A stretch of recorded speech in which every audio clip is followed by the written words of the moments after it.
boy. Tup, tup, tup. Hi. Tup. Good boy. Good boy.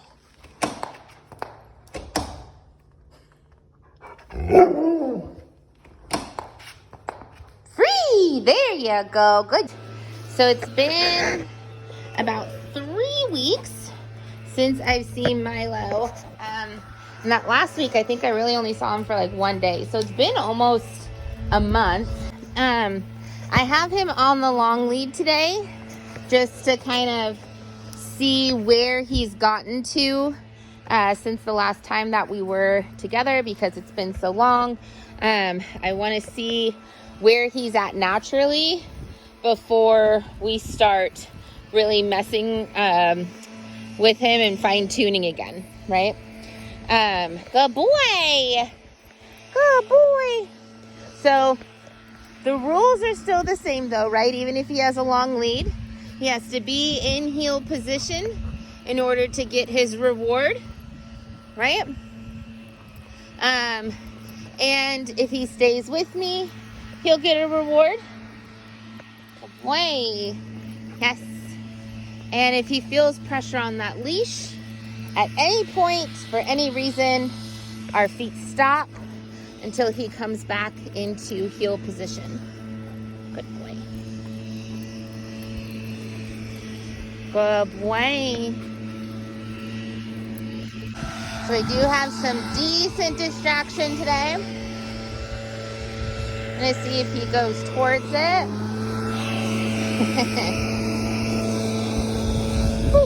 There's that pressure. Good boy. Now he wants to check out the truck, which is fine. I'm not going under the truck though. So the reason why he's sniffing under the truck is that anytime that we drive, there's smells going up under the vehicle, and especially if they like ran over something, right? Even if they didn't kill something, if they ran over something, there's going to be a stronger smell. Good boy. Yes.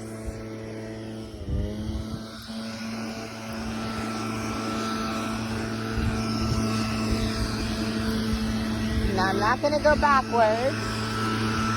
There we go.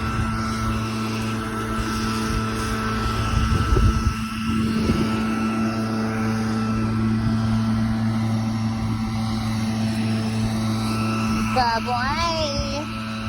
Yes. So I do like that he came and checked in with me after he used that restroom. That was good. Good boy. And I really haven't had pressure applied more than when we were over by that truck, right? He's actually doing a pretty good job kind of checking in with me. Good boy. So he does remember that the checking in pays off, which is great to see. And if you ever have a long lead, this is a great way to test to see where your dog is at, because again, you're giving them more of that free rein. So they really get to show you what they would do on their own without having to be completely off, good boy, that leash. Beautiful. Thank you. All right. So now he's doing really good with returning when he feels that pressure. So to advance, he's going to have to take a couple of steps with me.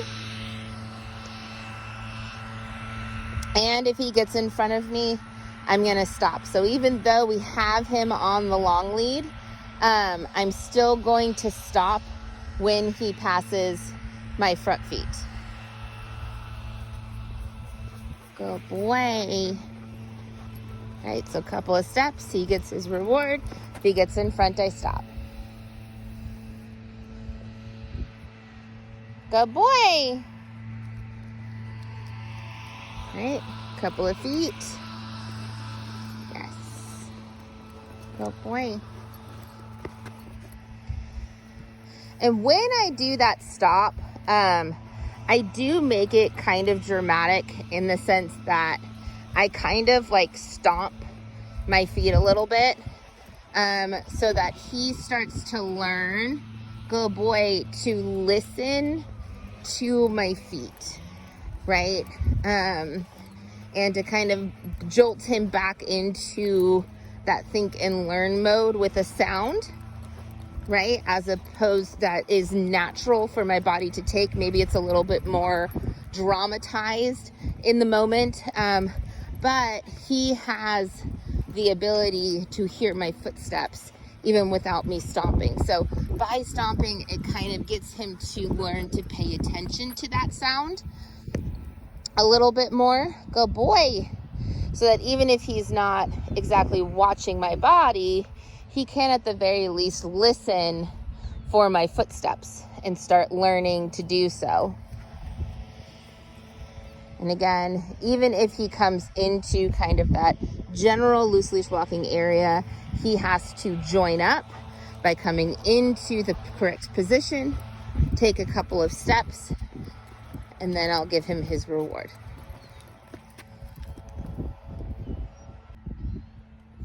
Good boy.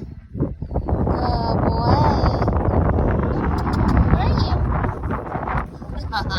Good boy. Good job. Come on. Here we go. All right. So I've made my lead a lot shorter, pretty close to what the length would be on a normal leash. Now, if he wants to sniff something behind us, if he wants to slowly follow a smell, that's totally fine. I don't mind backing up for him.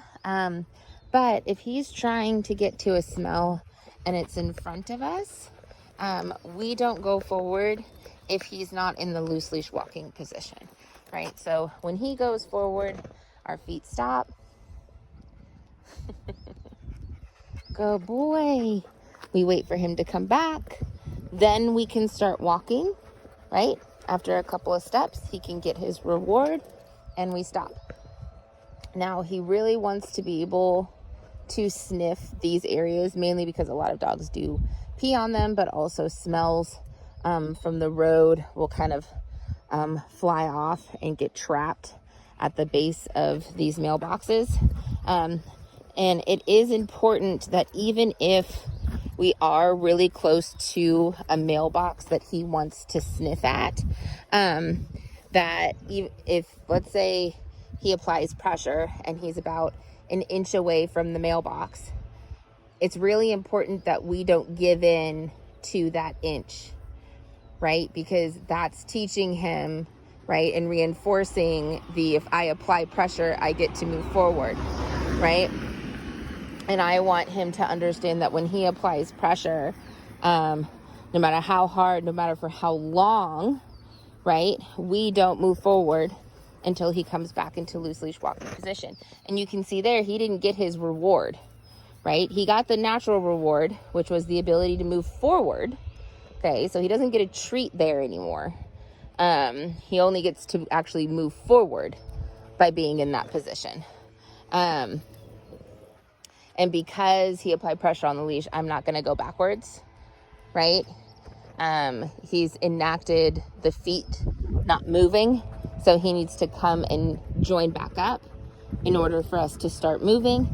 If he stays with me a couple of steps, then he'll get the reward, right? Because that's now the hard thing, is staying with me and not charging ahead. Good boy. So I'm going to let him work through this by realizing every time he comes here, we get to move forward. And every time he leaves, our feet stop, right? And that's how you get a dog to truly change behavior, right? Because we can cue train all we want, but in order for him to do this without us having to constantly be telling him what to do, right? In order to get him to do it automatically, we have to change how the world works for him, right? The consequences of his actions have to change in order for his actions to change. And that means that we have to be consistent, and we have to continue, right, showing him how the world works now, right? We don't move forward anymore if your feet go in front of my feet, right? You always get stopped. But if you stay with me, not only do we get to move forward, but you also get to get treats. And eventually the treats will go away too, right? And it'll just be, you get the ability to move forward. But right now we're using them as an incentive to check in and try a little harder, right? But that's really how you, again, you change that behavior, is by changing the consequences of his actions. So he starts to think, oh, in order for me to get what I want, I have to do what the world is saying the consequences of my actions is going to be. Good boy. So here's that situation, right, where he wanted to get to the smell. Now, luckily, the leash was long enough for him this time to reach it. But again, if he only had an inch more to go and he started applying pressure on that lead, right, in order to get to a certain spot, that tells my feet to stop, and then I'm not going to move forward anymore. So like right now, he lifted his leg because he wanted to mark the area, but I'm not going to move forward until he joins back up because he did apply that pressure. Where are you? I don't think that. Good boy. Yes. All right, and now if he really wants to, he can mark. All right, so I do have a person going for a run coming this way. I'm gonna get a little closer to him. Notice how I'm not allowing him to move forward, right? I'm getting closer to him so that I have a shorter lead, so that if he lunges, it's a little easier for me to contain him, okay? And good boy! If he looks back at me and checks in, he's gonna get a reward.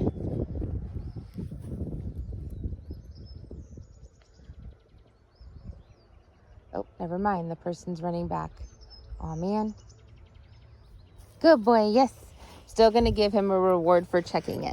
Now, the difference here between what we were doing earlier and what we do when there's a distraction around is I'm going to reward him as soon as he checks in, right? He doesn't have to do a full join up. He doesn't have to necessarily stay with me.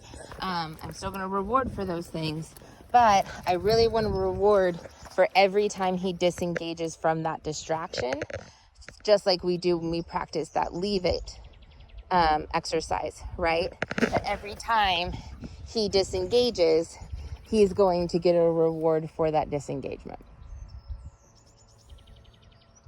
Good boy.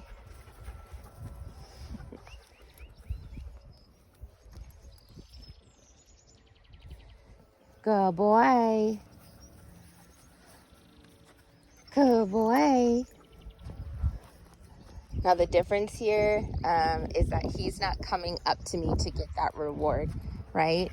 He's doing this kind of, yes, excited pacing. Now, the person's gone. I can't see the person anymore.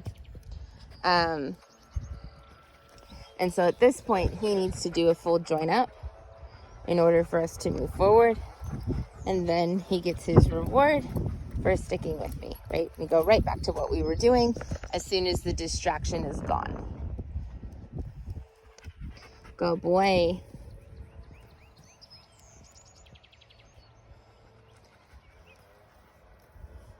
Leave it. Good boy, yes. Good boy. And again, I could cue him to SIT, but I really would rather him offer it on his own. Free! Good boy. Milo. Yes. Good boy. Yes. Ooh, good boy. Go find him. Milo. Yes. Good boy. Sit. Ooh, oh, that's it down. We'll try again. There we go. Sit.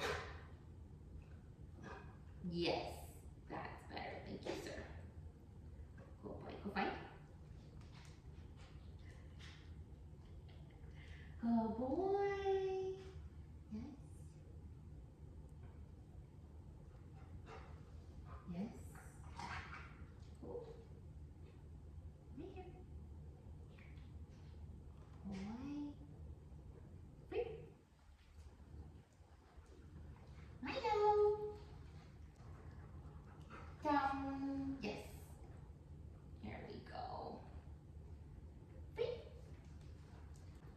Milo. Yes. Down. That's better. And verbal cues are a little iffy. See, that's okay. That's okay. Free. You're free. Go get it. Yes. Yes. Yes. Good boy. Yes. Good boy. Yes. Good boy. Beautiful. Leave it. Yes. Boy. Leave it. Yes. Boy. Leave it. Yes. Oh, good boy. Leave it. Yes. Oh, good. Go find it. Go ahead, go get it. Good boy. Good job, boy.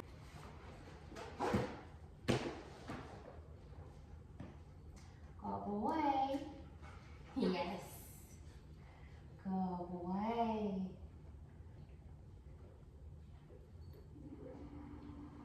Good boy. Free. Good boy.